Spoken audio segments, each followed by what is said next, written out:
সেইটোৱে শিকাইছিল। জুবিনে মোক আৰম্ভণিৰ পৰা শিকাইছিল কাক মই বিশ্বাস কৰিব লাগে, কাক কেনেকে তেওঁৰ লগত কোন থাকে। গতিকে তেওঁ যেনেদৰে মোক শিকাই গৈছিল মই তেনেদৰে তেওঁৰ লগত সদায় আছিলো। মই প্ৰফেচনেল কথাত কেতিয়াও মাত মতা নাছিলো, মই সোমোৱা নাছিলো, যিটো তেওঁ বিচৰাও নাছিল। আৰু সেইটো তেওঁ কৈছিল যে তেনেকে সোমালে কিছুমান বেমেজালিৰ সৃষ্টি হয়। গতিকে মই তেওঁৰ লোকৰ লগত সদায় আছিলো, গৈছিলো। মই জুবিনক নিজৰ পত্নী হিচাপেহে গৈছিলো, তেওঁৰ কেয়াৰ ৰাখিবলৈ মই গৈছিলো। তাৰ মাজতে দুই এটা কথা মই কিছু জানিছিলো বেলেগ কথা, কিন্তু মই বাকী অন্য প্ৰফেচনেল কথা একোৱেই নাজানো, এতিয়াও নাজানো। ইয়াতে সুদৃঢ় হৈছে আৰু নিজৰ যিটো সাংস্কৃতিক জীৱন সেয়াও যোৰহাটে তেওঁ সমৃদ্ধ কৰিছে। গতিকে এই সকলো লোকৰ মাজলৈ অহাটো আমি আহিবই লাগিছিল, গৰমেই হ'ল। কিন্তু যিহেতু দেউতাও অলপ অসুস্থ, গতিকে আমি সকলোখিনি শেষকৃত্য তাতে সমাপন কৰিব লগা হ'ল।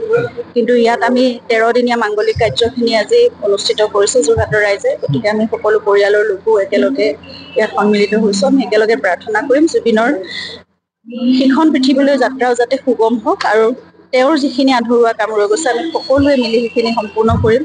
সেয়া আমাৰ সকলোৰে মনত প্ৰতিশ্ৰুতি বা অংগীকাৰ আছে। গতিকে মই জানো নিজৰ ঠাইৰ মানুহখিনিয়ে মোক সদায় আপোন হৈয়ে থাকিব, আৰু এই কামখিনি আমি একেলগে সকলোৱে আগবঢ়াই লৈ যাম।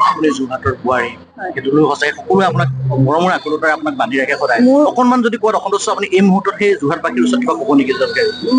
মই প্ৰথমেই তেওঁলোকৰ ওচৰত ক্ষমা বিচাৰিছো, আৰু এইটো কথাই ক'ব বিচাৰিছো যে আমি যদি জুবিনক ইয়ালৈ লৈ আহিব পাৰিলোহেঁতেন পোনে পোনে, তেতিয়াহ'লে আমাৰ কাৰণেও খুব সুখবৰ হ'লহেঁতেন। কিন্তু পৰিয়ালটো আমি এতিয়া আছো গুৱাহাটীত, গতিকে দেউতা অসুস্থ, আৰু ওচৰতে আমি যাতে সহজে তেওঁৰ ওচৰলৈ গৈ পেলাই বন্তি এগছি জ্বলাব পাৰো, মোৰ মনৰ কথাও খুলি ক'ব বিচাৰিম। এতিয়া তেওঁতো প্ৰতিটো ক্ষেত্ৰত মোক তেওঁৱে বাট দেখুৱাই নিব লাগিব। গতিকে মই সেই প্ৰাৰ্থনাটো মই ওচৰতে যাতে আমি পাওঁ সকলোৱে।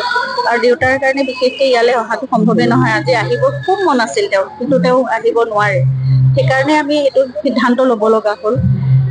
প্ৰথমে ক্ষমা বিচাৰিছো, কিন্তু তথাপিও আমি গোটেই পৰিয়ালটো আমি যোৰহাটৰে, গতিকে আমাৰ নিজৰ মানুহখিনিৰ লগত আমি সদায় আছো। আৰু আমাকো আপোনালোকে বুকুত সাৱটি ৰাখিব। আমি জুবিন নাই যদিও মই আপোনালোকৰ বোৱাৰী, আপোনালোকৰ ঘৰৰ এগৰাকী, গতিকে মোক আপোনালোকে এৰি নিদিব, কেতিয়াও মোক লগত ৰাখিব। আৰু আমি জুবিনৰ আধৰুৱা কামখিনি আমি আগলৈ যাতে কৰাত সদায় মোৰ শক্তি হৈ থাকে আপোনালোকে কামনা।